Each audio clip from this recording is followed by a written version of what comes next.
അടിപൊളിയായിട്ട് വിഷുവൊക്കെ ആഘോഷിച്ചു. അങ്ങനെ വൈകുന്നേരം ഞാൻ എൻ്റെ വീട്ടിലോട്ട് പോയായിരുന്നു കേട്ടോ. വൈകുന്നേരം എല്ലാവരും സംസാരിച്ചിരുന്ന് രാത്രി കുറച്ച് വൈകി ഉറങ്ങി. അതുകൊണ്ട് തന്നെ രാവിലെ കുറച്ച് ലേറ്റായി എഴുന്നേറ്റു.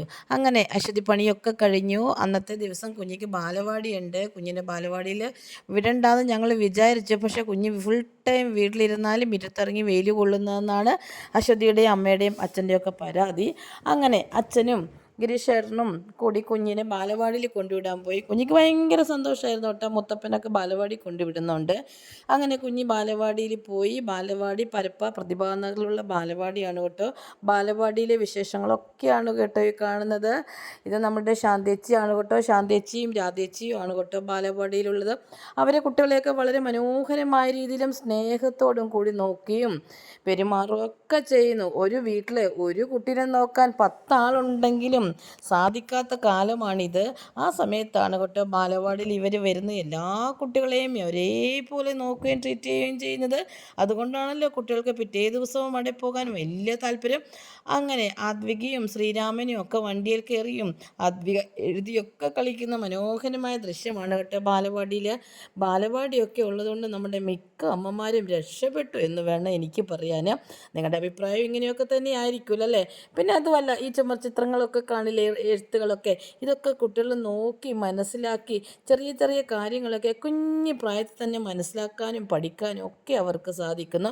വളരെ ഉപകാരപ്പെടുന്ന ഒരു കാര്യമാണ് ഓരോ പ്രദേശത്തെയും ബാലവാടി. അതുകൊണ്ട് മിസ് ചെയ്യാതെ നമ്മുടെ കുഞ്ഞു മക്കളുള്ള വീട്ടുകാരൊക്കെ ആ ബാലവാടിയിൽ പോകുന്നൊരു സമയമാകുമ്പം പ്രായമാകുമ്പം അവരെ കമ്പൽസറിയായി ബാലവാടിയിലോട്ടൊക്കെ അയക്കണം.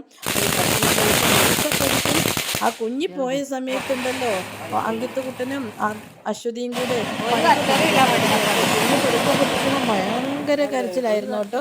അപ്പോൾ കുഞ്ഞി പോയിപ്പോൾ അവരങ്ങോട്ട് തലേദിവസം ബാക്കിയുള്ള സംഭവങ്ങൾ മൊത്തം അങ്ങോട്ട് കത്തിച്ചു.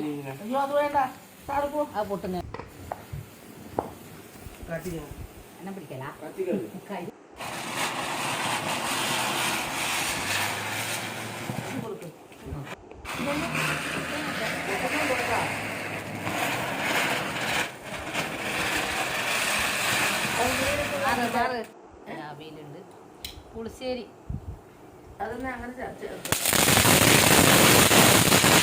അതൊക്കെ കഴിഞ്ഞ് വൈകുന്നേരം ഞങ്ങൾ കാഞ്ഞങ്ങാടേക്ക് വരുന്ന വഴിക്ക് കുറച്ച് ചെടിയൊക്കെ വാങ്ങിച്ചു കേട്ടോ. ചെടി എത്രയുണ്ടെങ്കിലും നമുക്ക് എവിടെയെങ്കിലും കാണുമ്പോൾ വീണ്ടും അത് കൊതി തോന്നും. ഇടയ്ക്കൊക്കെ വെള്ളം ഒഴിക്കാതെ പോകുന്നുണ്ട് കേട്ടോ. ഒത്തിരി എണ്ണം ഇടയ്ക്ക് ഇങ്ങനെ പോയി. അങ്ങനെ 2-3 ഞങ്ങൾ സ്പെഷ്യൽ അയച്ചു വാങ്ങിച്ചു. ഇതിന് 3 കൂടി ഏകദേശം 900 രൂപയാണ് കൊടുത്തത്. കുറച്ച് വില അധികമായിപ്പോയി.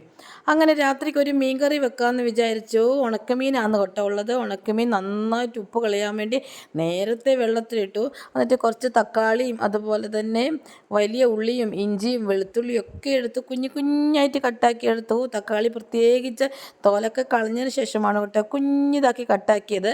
നല്ല ടേസ്റ്റാണ് കേട്ടോ അങ്ങനെ വെക്കുമ്പം. അതിനുശേഷം ഞാൻ ചട്ടി അടുപ്പത്ത് വെച്ച് എണ്ണ ഒഴിച്ച് കടുക് പൊട്ടിച്ച് ഇതെല്ലാം കൂടി ഇട്ടു. തോലൊക്കെ കളഞ്ഞുകൊണ്ട് പെട്ടെന്ന് തക്കാളി വഴന്നു വന്നു കേട്ടോ.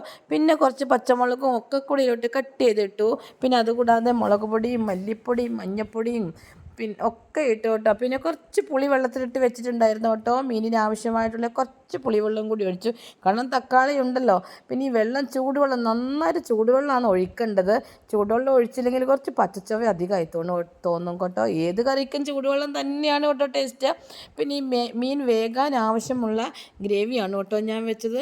അങ്ങനെ മീൻ നന്നായിട്ട് അങ്ങോട്ട് ഇട്ട് കൊടുത്തു. അതുകൊണ്ടോ നല്ല വെളുത്ത സുന്ദരിയായിട്ട് ഇരിക്കുന്നുണ്ട് ഇന്ന് ഏതായാലും ഉണക്കമീൻ. അത് കഴിഞ്ഞിട്ട് നന്നായിട്ട് കുരുമുളക് പൊടി, നമ്മുടെ പറമ്പിലെ കുരുമുളകാണ് കേട്ടോ, അത് പൊടിച്ച് വെച്ചിരിക്കുന്നത്, അതും കൂടി ഇട്ട് കൊടുത്തു. നന്നായിട്ട് മിക്സ് ചെയ്തതിന് ശേഷം മൂടി വെച്ചിട്ട് പറ്റിച്ചിട്ട് എടുക്കണം കേട്ടോ. ചോറിൻ്റെ അകത്തോട്ട് ഒഴിച്ചിട്ട് കുഴച്ചിട്ട് കഴിക്കാൻ അടിപൊളിയാണ് കേട്ടോ. വേറെ ഒരു കറി ഇല്ലെങ്കിലും മതി. ഇങ്ങനെയൊക്കെ വെച്ചാൽ 2 ദിവസമൊക്കെ നമുക്കിത് വെച്ച് തീരുന്നവരെ കഴിക്കുകയും ചെയ്യാം. അതൊക്കെ കഴിഞ്ഞിട്ട് ഞാനും ഗിരീഷേട്ടനും കൂടി ദീപ ഹോസ്പിറ്റലിലോട്ട് പോയി. PRO സിസ്റ്റർ മേഴ്സിനെ കാണാൻ വേണ്ടി കുറച്ച് സമയം മേഴ്സി ചേച്ചിയായി സംസാരിക്കുകയും അങ്ങനെ ചെറിയ സ്നാക്സൊക്കെ കഴിച്ചു. ഞങ്ങൾ സന്തോഷമായിട്ട് തിരിച്ചു വന്നു. ഇതൊക്കെയാണ് കേട്ടോ ഇന്നത്തെ ദിവസത്തെ കുഞ്ഞു വിശേഷങ്ങൾ. സപ്പോർട്ട് ചെയ്യണേ വീഡിയോ കാണുന്നവർ.